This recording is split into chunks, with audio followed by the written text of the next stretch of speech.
Greetings and welcome back. Last mini lecture, I talked about the impeachment process. And just to review real quick, remember it is the House of Representatives that accuses or impeaches the president for, quote, high crimes and misdemeanors, whatever that happens to be. Three presidents have been impeached by the House of Representatives: Andrew Johnson, Bill Clinton, and Donald Trump. The Senate has a trial and, with a two-thirds vote, removes the president from office. No president has ever formally been removed from office by the Senate. Richard Nixon, remember, resigned before the House of Representatives could even hold an impeachment vote. At the end of the hour, I started talking about the 25th Amendment.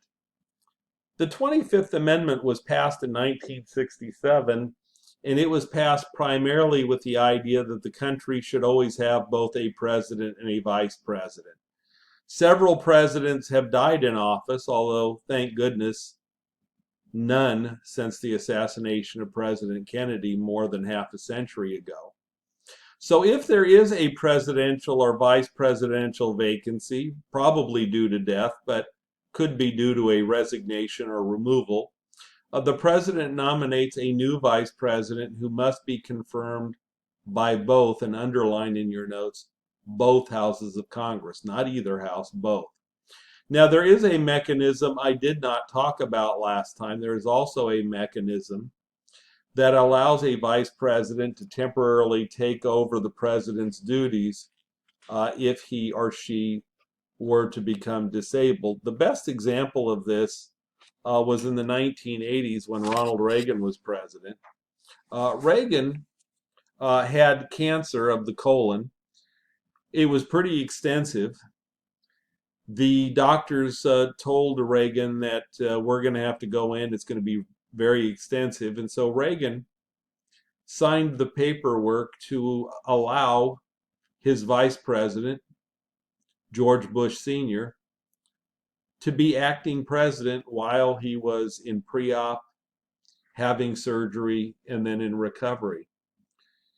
So George H.W. Bush assumed presidential duties for over 14 hours. Bush made it quite clear that we all know who the president is. I'm an insurance policy.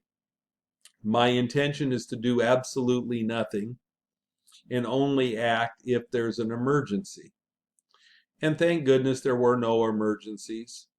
But George H.W. Bush had all of the powers of the presidency. So he could have signed a bill into law. He could have vetoed a bill. He could have made an appointment. He literally had all of the powers of the presidency. After the 14 plus hours, the paperwork once again was transferred power back to Ronald Reagan, and he became president. I believe that this was used a second time. I believe that George W. Bush had a minor procedure. It was about an hour and 10 minutes, if I remember correctly. And so Dick Cheney, I guess, was acting president for an hour and 10 minutes. And to my knowledge, those are the only two occasions where actual power has been transferred over to the vice president. Now, I want to spend the rest of this mini lecture on the Electoral College. This is probably the most misunderstood aspect of the presidency. It certainly is the element that is criticized the most. The Electoral College probably was not very many people's first choice to elect the president. I told you that Ben Franklin wanted direct election of the president. We didn't get that. Some people wanted the Congress to choose the president, like in parliamentary systems where the legislature chooses the executive. The response was, how can we have separation of powers if in fact it is the Congress that is selecting the president? Some people wanted state legislatures to choose the president, but the thought was we're already allowing state legislatures to choose our senators. That would give state legislatures an awful lot of power. So the Electoral College was another compromise. And if you follow along in your notes, to become president, a candidate needs a simple majority of electoral votes. Currently, there are 538 electoral votes, so the magic number needed to win is 270. That does not necessarily have anything to do with the popular vote, right? Now, these electoral votes, I talked about this earlier when I talked about the Constitution. Remember that every state has a stake in electing the president that is equal to their stake in Congress. In other words, I told you that the state of California has 53 House members, 2 senators, so they have 55 electoral votes. Remember, I told you that Wyoming has 1 House member, 2 senators, so they have 3 electoral votes. Whether you are a fan or a critic of the Electoral College, all that I would remind you is that in 1787, this compromise makes a lot of sense. The idea being that if our Congress is going to be a compromise representing both our people and our states, isn't it logical? Doesn't it make sense that when we elect our president, we would also represent our people and our states? And so the Electoral College is a logical extension of the foundations and building principles of the Great Compromise in Congress. Now, whether that compromise still makes sense in the 21st century is a whole different question. And certainly you can make an impressive array of arguments against the Electoral College. But in the 18th century, it is a very ingenious compromise. If you go down to C, on 5 occasions, 1824, 1876, 1888, and ironically twice in our lifetime, 2000 and 2016, the popular vote winner has failed to become president. So in our last election in 2016, Hillary Clinton received approximately 3 million more popular votes than Donald Trump, and yet Donald Trump won the election in the Electoral College. This is not necessarily due to fraud or ill intent. It is because of the vagaries of the Electoral College. And the primary reason for this is that currently the system is winner take all in virtually every state. There are 2 exceptions in Maine and Nebraska, I believe. And so the candidate that receives the most popular votes in that state is going to get all of those electoral votes. So you can win a state by a huge margin and get all of those electoral votes. For example, Hillary Clinton won 55 electoral votes in California because she won California by a huge margin. But you can win a state by a small margin. For example, Donald Trump won several states by narrow margins, states like Florida, for example, and Michigan and Pennsylvania by very narrow margins. And so Donald Trump was able to win the presidency because he ended up winning several states by relatively small margins, and Hillary Clinton won a few states by huge margins, which inflated her margin of victory in the popular vote. So in virtually every circumstance, we've had a lot of elections. Usually, the popular vote winner is going to also win in the Electoral College. It is one of those really weird cases that in 2 of the last 5 elections, the popular vote winner has lost. Now, we've had a situation like that before. In 1876 and 1888, the popular vote winner lost. So in 2 out of 4 elections. But notice in between 1888 and 2000, every popular vote winner won the election.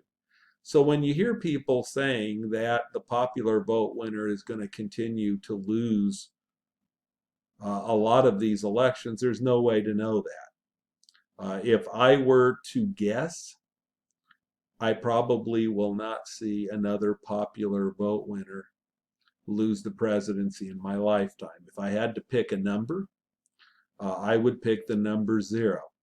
Now, it could happen in the next election, but I doubt it.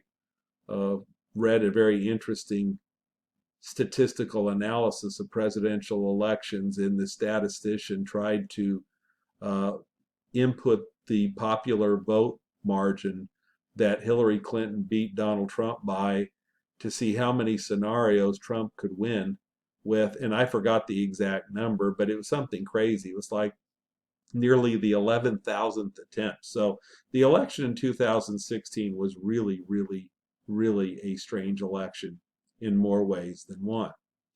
Now, the strangest election of all time was the election of 1824, and put some stars next to this one. Because in 1824, something happened that has never occurred since.